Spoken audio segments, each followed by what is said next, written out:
Hey everyone, welcome back to Cam Room 5. In today's video, we are going to be talking about the qualitative analysis for gases and we'll be doing some past paper questions. So it says test for gases and practice question which involves past paper questions. Imagine you have 5 test tubes, each containing a different chemical or reagent which is going to be able to produce a certain gas. We're going to be seeing carbon dioxide gas, oxygen gas, hydrogen gas, chlorine gas, and then we'll be seeing sulfur dioxide gas. The test for carbon dioxide is going to be passing it through lime water. So I'm going to have a delivery tube set up that passes the gas into the lime water.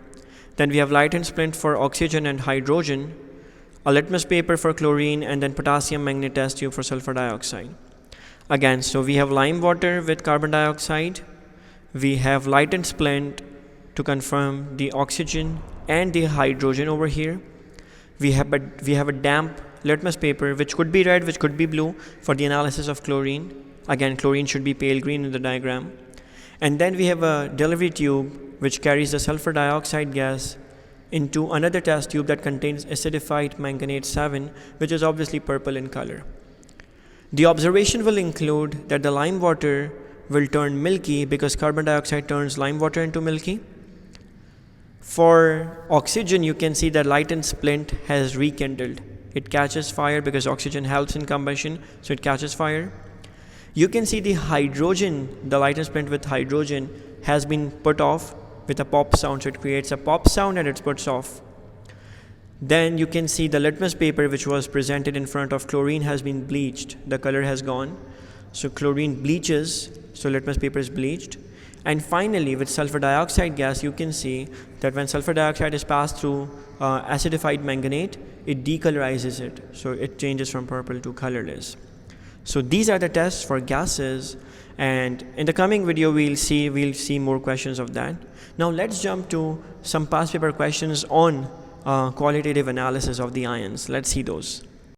So right now we're going to be doing some past paper questions, and we're going to see how we can apply the knowledge that we have earned in last 2 videos into this particular questions.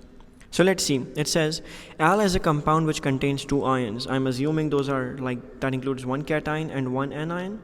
It then gets on by saying, okay, complete the table by adding the observation in tests for A, B, and C, and both the test and observation for test D. So let's see. It says L is dissolved in water and the resulting solution is divided into 3 parts of test. Al is not a compound of transition element. So if you know, in the last video we did see L does not produce a colored solution. So L solution is colorless, so you can say L does not produce a colored solution, so it's colorless, which means L is not a transition metal compound. Then B1 says to the first part, aqueous sodium hydroxide is added until a change is seen. So they're adding aqueous sodium hydroxide followed by Axis. They're saying aluminium, zinc, or calcium could be present. If you guys know, aluminium, calcium, and zinc produce white precipitates. So they produced white precipitates. That is why we are assuming it to be aluminium, calcium, or zinc. Then it says an excess of aqueous sodium hydroxide is added to the mixture. Now when we add excess, what is the change? Either it dissolves or it does not dissolve. If it is aluminium or zinc, the white precipitates dissolve in the excess. So the precipitates dissolve in excess, and that is the observation which leads to the conclusion that aluminium and zinc could be present. Calcium precipitates do not dissolve. C part 1 says, to the second part, aqueous ammonia is added until a change is seen. Aluminium or zinc, again the same precipitates for aluminium, which is again white precipitates. White precipitates. But then it says aluminium is confirmed, aluminium is present in the excess of aqueous ammonia. So excess of aqueous ammonia gives a white precipitates.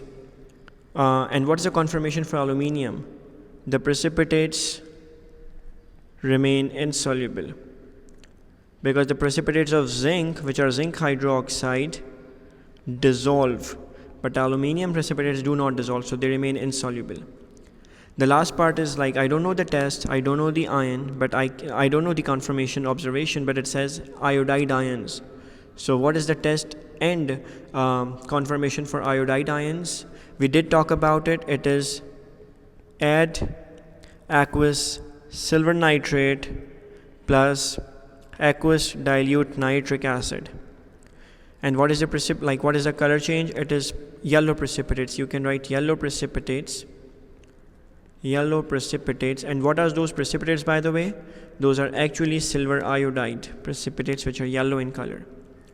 In conclusion, the formula of L is, I'm pretty sure the L is aluminium ions, iodide ions. So it combines to form Al(I3) aluminium iodide. ठीक है जी. Now this question says, referring to test C2, what change in the observation is seen if zinc ions are present instead of aluminium? So if C2, it's a test with aqueous ammonia, and not just aqueous ammonia, C2 is about the excess of aqueous ammonia. So what would be the observation if zinc was present? So my answer would be, okay, the white precipitates would have dissolved. The white precipitates would have dissolved in excess. But since it was aluminium, they did not dissolve. Make sense? Let's try another question. It says, it is a question from winter 2019 question paper 4.2. A student is provided with solutions of aqueous chromium nitrate, aqueous iron 2 chloride, and aqueous iron 3 chloride. The student tests the three aqueous solutions by adding each reagent shown in the table, record the observations in the table, write no reaction where appropriate. So let's see. When it's chromium nitrate, I can see it's got chromium ions and it's got nitrate ions. Now when I add aqueous sodium hydroxide, I know it has to be green precipitates, like we did talk about it. It's green precipitates. I'm writing just PPT instead of precipitates. Then it says aqueous sodium hydroxide in excess. You guys would remember the precipitates dissolved. The precipitates dissolved. When we talk about aqueous silver nitrate, which is AgNO3, and dilute nitric acid, there is no test for chromium, and obviously nitrate with silver nitrate doesn't give you anything at all. Nitrate is not involved in the test for nitrate ion. Obviously silver nitrate is not over there, and at the same time it's not involved in the test for chromium as well. So no change or reaction. NR, no reaction. It says aqueous iron 2 chloride, so it's got iron 2 ions and it's got chloride ions. Now when we add aqueous sodium hydroxide, it gives you green precipitates. But in the excess of aqueous sodium hydroxide, the precipitates are insoluble precipitates. They do not dissolve. So the precipitates remain insoluble. Precipitate insoluble, do not dissolve in the excess. What is the test with silver, like silver nitrate? So chloride gives you a white precipitate, which is silver chloride, when you add silver nitrate over here. And then let's see aqueous iron 3 chloride. So when we talk about aqueous iron 3 chloride, those are iron 3 ions and chloride. So with sodium hydroxide, it gives you red-brown precipitates, which remain insoluble in excess. So insoluble in excess, they do not dissolve. And again, chloride is again over here, right? So silver nitrate will give you again the same thing, white precipitates, which are the precipitates of silver chloride, and it's white precipitate. Let's go to the third or fourth column. It says aluminium and aqueous sodium hydroxide plus heat. Aluminium is involved in the test of nitrate ions. So when you add aluminium and sodium hydroxide and you heat it, if you remember the last video, nitrate is converted into ammonia gas. So what is the gas over here? You receive ammonia gas. So name of the gas is ammonia is released, which turns damp red litmus into blue.